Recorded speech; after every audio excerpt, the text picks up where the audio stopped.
2 hours after North Miami police officer Jonathan Alata shot behavioral technician Charles Kinsey, an unarmed black man, dead. Michael Gaudio interviewed Kinsey's client with severe autism, 26-year-old Arnaldo Rios Soto. "Do you remember what happened?" Gaudio asked. "Yeah," Rios Soto answered. "Can you tell me?" "Yeah, go ahead, tell me." "Fr, do you know what you had in your hand?" "Yes, what did you have in your hand?" "Yeah," Rios Soto said. Audio from the bizarre interrogation aired for the first time last week on the inaugural episode of After Effect, a new podcast from WNYC Studios hosted by health reporter Audrey Quinn. The 8-part series explores the effect of the July 2016 shooting on Rios Soto and its implications for adults with autism and developmental disabilities. "In some ways, that interaction almost struck me as hard as the taped incident itself," Quinn says of the police interview. "It was so shocking that this officer would continue to question Arnaldo when he clearly wasn't engaging," though most coverage of the incident has focused on Kinsey, who was shot only a few days after Philando Castile and Alton Sterling were gunned down by police. Quinn says she began looking into the case after reporting on the autistic adult community last summer.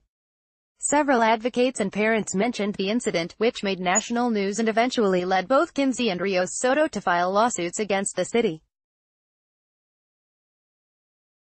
Because of her focus on adults with development disabilities, Quinn says she wanted to follow Rios Soto and his family in the aftermath of the shooting. "What happened to Arnaldo is just the worst-case fear for so many folks and their families," she says.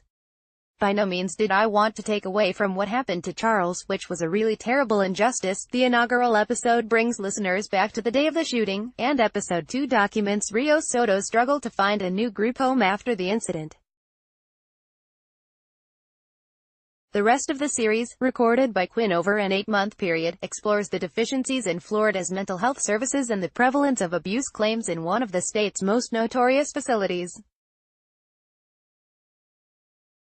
Expand Arnaldo Rios Soto Center, with his mother Gladys and sister Miriam. Photo by Norma Emelina via WNYC Studios. North Miami city officials declined to participate in the podcast, but Quinn spoke with former police chief Gary Eugene, who was fired after the shooting.